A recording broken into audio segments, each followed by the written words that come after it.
नमस्कार, InFocus IAS academy में आपका स्वागत है। हमारा चल रहा है कक्षा 7वीं जियोग्राफी एनसीईआरटी बुक और इसमें हम बात कर रहे हैं 4th यूनिट के बारे में, जिसका नाम है वायु। वायु में हमने अब तक देखा है वायुमंडल क्या है, वायुमंडल में जो प्रमुख गैस है वह कौन कौन से हैं। साथ में हमने देखने का प्रयास किया तापमान क्या है, मौसम क्या है, जलवायु क्या है। इन सबको देखने के बाद आज हम बात करेंगे पवन के बारे में। जो पवन है वह किसे कहते हैं, साथ में हम जानने का प्रयास करेंगे पवन के प्रकार को भी। तो चलिए देखते हैं हमें एनसीईआरटी क्या बताता है, पवन क्या है। तो पवन उच्च दाब क्षेत्र से निम्न दाब क्षेत्र की ओर वायु की गति को पवन कहते हैं। पवन किसे कहते हैं? उच्च दाब क्षेत्र से निम्न दाब क्षेत्र की ओर जो वायु की गति होती है उसे हम पवन कह सकते हैं। या कहें सिंपल से, हमने हाई प्रेशर जो है वह हाई प्रेशर से लो प्रेशर की तरफ जो बढ़ेगा उसको हम पवन कहेंगे। क्लियर? यह जो पवन है वह मुख्य रूप से 3 प्रकार में विभाजित किया गया है। कहें 3 प्रकार के होते हैं। कौन कौन से? पहला है स्थायी पवन, दूसरा है मौसमी पवन, तीसरा है स्थानीय पवन। इनको एक एक करके देखते हैं।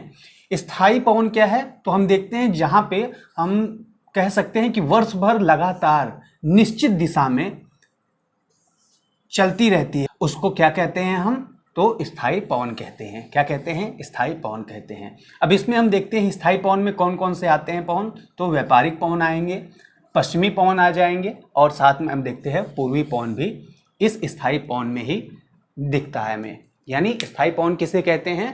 तो वह पवन जो एक किसी निश्चित दिशा में लगातार वर्ष भर बहता रहेगा उसको हम स्थायी पवन कहेंगे। और इसमें अगर उदाहरण के तौर पे देखें तो व्यापारिक पवन हो गया, पश्चिमी पवन हो गए और उसके साथ साथ पूर्वी पवन भी, वह लगातार ये तीनों निश्चित दिशा में वर्ष भर बहते रहते हैं। किसी निश्चित दिशा की बात कर रहा है यहाँ पे, पॉइंट कीजिएगा, किसी निश्चित दिशा में, और वह भी लगातार। क्लियर? अब बात करते हैं मौसमी पवन जो है वह किसे कहते हैं। तो इसमें देखते हैं वे पवनें विभिन्न ऋतुओं में अपनी दिशा बदलती रहती हैं। जैसे कि हम देख सकते हैं भारत में जो मानसूनी पवन है वह मौसमी पवन के अंदर आएगा। Clear point? अब देखते हैं स्थानीय पवन क्या है। ये पवनें जो किसी छोटे क्षेत्र में वर्ष या दिन के किसी विशेष समय में चलती है।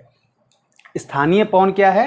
तो ये जो पवन होते हैं किसी छोटे क्षेत्र में वर्ष भर कहें या फिर किसी दिन के विशेष समय में चलती है। उदाहरण के लिए हम देखते हैं कि स्थल एवं समुद्री समीर, इसको पॉइंट कर लीजिए। स्थल एवं समुद्री समीर जो है वह क्या है? वह स्थानीय पवनें हैं जो कि वर्ष भर किसी छोटे क्षेत्र में या कहें दिन के किसी विशेष क्षेत्र में चलते हैं। स्थानीय पवन को आपको उदाहरण के तौर पे पूछ सकता है कि जो समुद्री या समुद्री समीर हैं या स्थल जो हैं उसमें, स्थल एवं समुद्री समीर में जो पवनें चलते हैं वह कौन से हैं? तो आपका जवाब होगा स्थानीय पवन। इसमें आप देखते हैं कि आप लोगों को हमने बताया था लू क्या है, तो उस बारे में भी थोड़ा सा यहाँ पे नोट करता है कक्षा 7वीं में कि क्या आपको भारत के उत्तरी क्षेत्र में गर्म एवं शुष्क स्थानीय पवन याद है? इसके बारे में एनसीईआरटी पहले भी चर्चा कर चुका है, जैसा कि हमने भी आपके साथ चर्चा किया था इस बारे में। तो इसमें देखते हैं कि जो गर्म एवं शुष्क स्थानीय पवन बहता है कहाँ पे? उत्तरी क्षेत्र में। कहाँ? भारत के उत्तरी क्षेत्र में गर्म एवं शुष्क पवन जो चलता था उसको हम क्या कहते थे? उसको लू कहते थे। तो यहाँ पे यह भी पॉइंट कर लीजिए। अब बात करता है आर्द्रता की। ये आर्द्रता है क्या? इसको देखिए तो कहता है जब जल पृथ्वी एवं विभिन्न जलाशयों से वाष्पित होता है तो यह जल वाष्प कहलाता है। जब जल पृथ्वी जलाशयों से या कहें विभिन्न जलाशयों से जल वाष्पित होकर ऊपर उठ जाता है या किसी एक स्थान पर एकत्रित होता है, कैसा? वाष्प होकर, तो उसे हम कह सकते हैं जल वाष्प। क्लियर? यानी जब जल वाष्प जो है जल के द्वारा किसी स्थान से या कहें किसी जलाशय से वाष्पित होता है। वाष्पित, यहाँ पे पॉइंट कीजिएगा शब्द को कि वाष्पित होकर। क्या? वाष्पित होकर जल जब पृथ्वी एवं विभिन्न जलाशयों से जल वाष्पित होता है तब क्या होता है? जलवाष्प का निर्माण होता है। यहाँ पर देखते हैं कि वायु में किसी भी समय जलवाष्प की मात्रा को आर्द्रता कहते हैं। आर्द्रता क्या है? आर्द्रता देखते हैं कि वायु में किसी भी समय जो जलवाष्प की मात्रा होती है उसको हम आर्द्रता कहते हैं। जब वायु में जलवाष्प की मात्रा जो है अत्यधिक होती है तो उसे हम आर्द्र कहते हैं, या कहें आर्द्र दिन कहते हैं। क्या कहते हैं? उसे आर्द्र दिन कहते हैं। कब आर्द्र दिन कहलाएगा? जब वायु में जलवाष्प की मात्रा अत्यधिक हो जाती है तब हम उसे कहेंगे आर्द्र दिन कहलाएगा वह। जैसे जैसे वायु गर्म होती जाती है इसकी जलवाष्प धारण करने की क्षमता जो है बढ़ती जाती है। जैसे जैसे वायु जो है गर्म होती जाएगी तो जलवाष्प धारण करने की क्षमता जो है वह बढ़ती जाती है। किसकी? आर्द्रता की, या कहें आर्द्र दिन की। और इस प्रकार यह और अधिक आर्द्र होता जाता है। क्या होता जाता है? जैसे जैसे जलवाष्प धारण करने की क्षमता बढ़ेगी हम इसमें देखेंगे कि यह और अधिक आर्द्र होता जाएगा। आर्द्र दिन में कपड़े सूखने में जो है, आर्द्र दिन की बात कर रहा है कि इस समय जो है कपड़े सूखने में काफी समय लग जाता है एवं हमारे शरीर से पसीना आसानी से नहीं सूखता है और हम असहज महसूस करते हैं।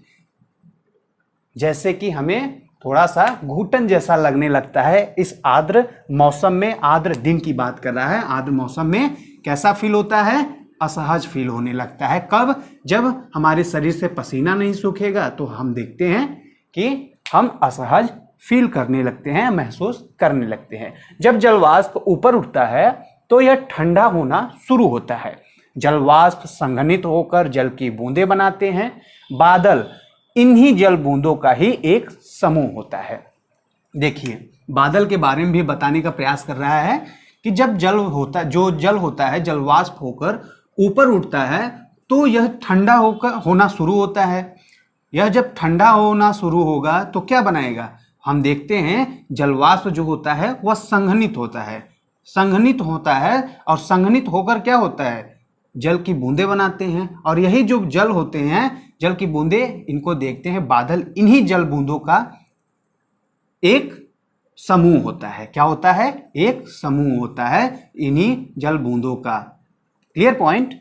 अब इसमें हम देखते हैं कि जल बूंदें इतनी भारी हो जाती हैं कि वायु में तैर न सके, तब ये वर्षण के रूप में नीचे आ जाती हैं। जब ये जल जो है भारी हो जाती हैं अत्यधिक, तब ये वर्षण रूप में हमें नीचे आती हुई प्रतीत होती है। और इसी में हम कह सकते हैं कि पृथ्वी पर जल के रूप में गिरने वाला वर्षण जो होता है वर्षा कहलाता है।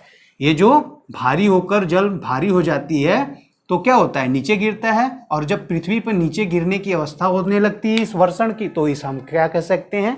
वर्षा कहते हैं।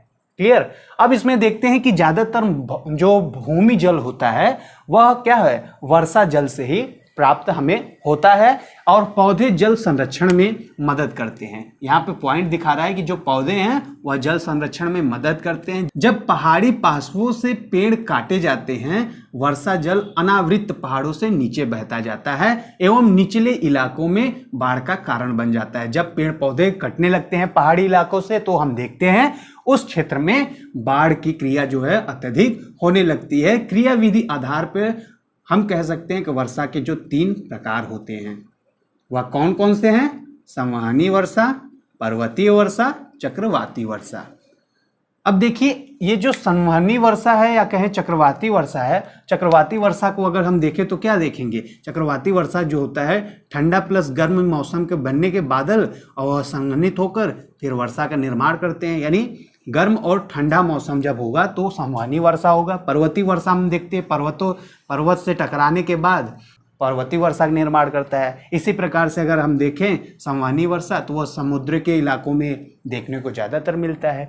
इसी में हम देखते हैं एक पॉइंट करके दिखाया गया था कि वर्षण के दूसरे रूप में हम देखते हैं हिम सहिम वृष्टि जिसे कहते हैं। हिम सहिम वृष्टि तथा ओला, यह जो है वर्षण का दूसरा रूप है। कौन? वर्षण के दूसरे रूप में हम हिम सहिम वृष्टि तथा ओला। सहिम वृष्टि का मतलब स का मतलब समझिए यहाँ पर वर्षा के साथ हिम भी। वर्षा के साथ हमें जब हिम कभी देखने को मिलेगा तो हम कहेंगे सहिम वृष्टि वह होता है। मिलते हैं नेक्स्ट वीडियो में अध्याय 5 को देखने के लिए। तब तक धन्यवाद।